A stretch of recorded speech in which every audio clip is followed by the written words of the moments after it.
Hai, saya Ainun Zahariah binti Yahya, berasal daripada Balik Pulau Penang. Saya jumpa dengan Forever Living ini sebab saya dulu ada masalah gout yang serius. Bila saya terkena gout, ia menyebabkan suka pergerakan saya tidak boleh memandu kereta. Saya akan rasa kaki saya cucuk-cucuk, tak boleh cecah lantai, saya akan rasa sakit sangat. Jadi apabila saya lihat video TikTok Puan Rohani yang memberitahu tentang kebaikannya produk Forever Living ini, jadi saya mengambil kesempatan untuk mencuba menggunakan aloe vera nectar, omega dan royal jelly.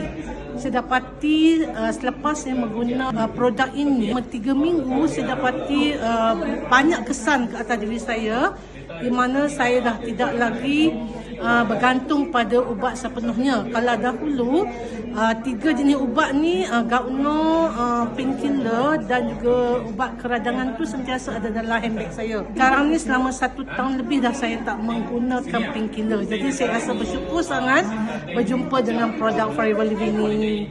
Jadi kepada rakan-rakan yang ada masalah gout seperti saya, cubalah produk suplemen daripada Forever Living ni.